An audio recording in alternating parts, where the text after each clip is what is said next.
he asked me to sit. At this point, it was just me and him in his room. I felt somehow, and I asked him, Daddy, this one is only me and you. I hope nothing is wrong, or did I do anything wrong? He was like, no, don't be scared. So he asked me to sit, and I did. He asked me to switch off my phone. I was still feeling somehow because I wasn't understanding. The first thing he said was that he wants to talk to me, but that he wants to make an instance. That let us say that I always eat banana. Whenever I am done eating, I always eat. They will give me banana to eat. So after a while, they stopped giving me this banana. So one day, after so many years, I now see this banana from somebody and I want to eat it.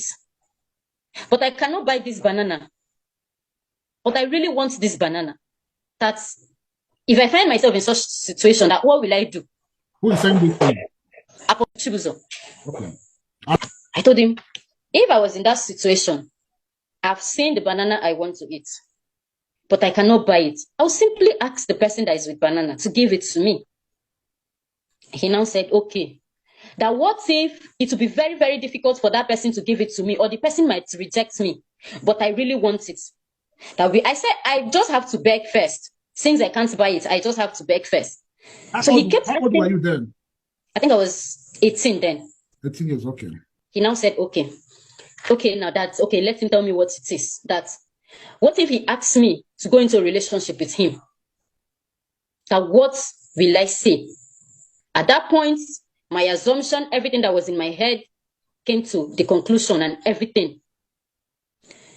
I was confused. I didn't know what to answer, not because of what he said, but because it was coming from him. I was already sweating. There was AC in the room, but I was sweating and I was scared at the same time. So I was like, I don't understand. But Daddy, you know, there is somebody I want to get married to, and you're aware.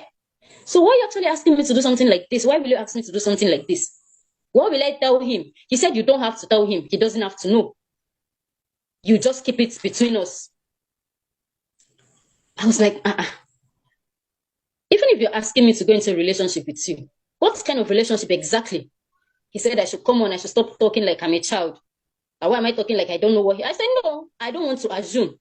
You have to say what you want. So what kind of a relationship are you talking about? He said, okay, since I want him to say it, that he is actually looking for a sexual relationship. I said that you're a pastor. Yes. By name? I said that Apostle Chibuzor. Okay, allegedly. Yes. Okay. He said that after all, he's a man. He said, just know that you cannot say no. You know me already. I do not take no for an answer. In fact, he got angry at that moment and said, why do you even think you can say no? You can't say no. I cannot take no for an answer. Who do you even think you are to want to say no to me? People, you do know how many ladies that are at my beck and calls. But it's just because I can't go to outside to start doing nonsense. I cannot do this because of who I am. This one, a general overseer. I'm bringing myself down to ask you for something like this. And you're saying no. Who do you think you are? But I still want to know, what if I say no? Want to come with it? He said, in that case, be ready to leave my house. And if you're leaving my house, don't think that I will let you go just like that. Because I know people will start asking you, because people know I like you very well and that you are my daughter. So if you leave my house without you committing any crime, people will start asking questions. And I know you will talk.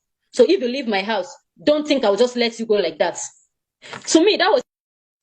So I don't know if I should say I thought about this whole thing. I could not think about it. This was in 2019, between March and April. Okay. I don't know what I'm thinking about. After all, it's not like I'm a virgin. After all, that if I just agree, whatever I wanted, he will give me.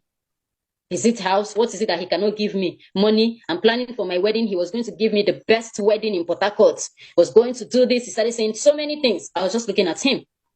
When he finished talking, I asked him, I said, I am aware that if I agree to this, it is going to be a hidden relationship, right? He said, yes. I said, fine. In this situation, what if I get pregnant? He said, is he a child? That he won't let me get pregnant. I said, it's not about being a child. Pregnancy can happen. So if you're saying you won't let me, it's the same thing that you have to use protection. Whatever will happen, if at all anything will happen. He said, but how do I expect him to go and get protection? What will he tell people he wants to use it for? Imagine if him going outside. I said, if that is the case, I will buy it for you. So when I thought about this whole thing, I said, okay. I told him, fine, if this is what you want, no problem. But on one condition, I don't ever want to get pregnant. He said he has heard me. I should stop preaching. That do I even see him like someone who will not be able to take care of his child if anybody get pregnant for him? I said, okay, thank God you're the one saying this. So the relationship started. It wasn't once, it wasn't twice. He kept demanding. So he had his way. Yes, he had his way. And at each single time, he refuses to use the protection.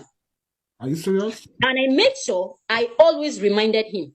I said, I asked you to use protection and you're always refusing. He said, I am in his house and I cannot call the shots. I can't tell him what to do in his house. So he called the shots and he decided what happened.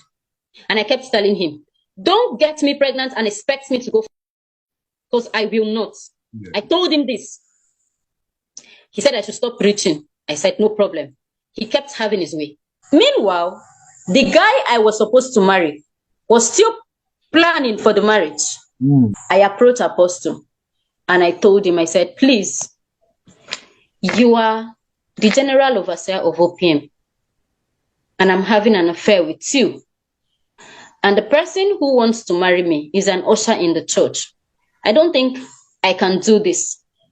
He said, no, if you go ahead with the marriage, what if the guy did not agree? What if people start suspecting? I said, suspect what?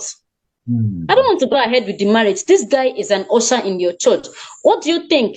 So after the whole end of the day, after this whole affair and everything, I get married to this guy and then I'll go to church and I'll be looking at the both of you. I don't want to put myself in this. He refused. I know so many people, his sisters tried to talk to him, tried to talk to Apostle to cancel the marriage. He refused. So the marriage was fixed 20th July. The wedding was fixed 20th July, 2019. He paid for everything. Even while the wedding preparation was still going on, he was still demanding for. Now, the wedding was yesterday, Saturday. The next day was the Sunday, which I did this test, and it was in the church, and it came out positive. And I was shocked, because I know I never had anything to do with that guy until the wedding night. Okay, come to even think of it. Day before yesterday was my wedding, and you're asking me to go for an appointment 2 days later. What if I don't get pregnant again? He said, don't worry. After I'll pray for you. I said, I don't want. The next day was 23rd, which was Tuesday. When I woke up in the morning, as usual, picked up my phone, I saw an alert, 100,000 naira. And he also sent me a WhatsApp message. I have sent you money so you can go and do it. He kept saying I was ungrateful. I was this. This is the reason why he doesn't want to take care of the boy. He doesn't want to do this. After all, I'm married. Now, why can't I just let my husband take responsibility? I say, who does that? Someone else fathered the child and someone else take it. As at this time, my husband was already in Dubai. Oh, okay. And was still not aware of the truth.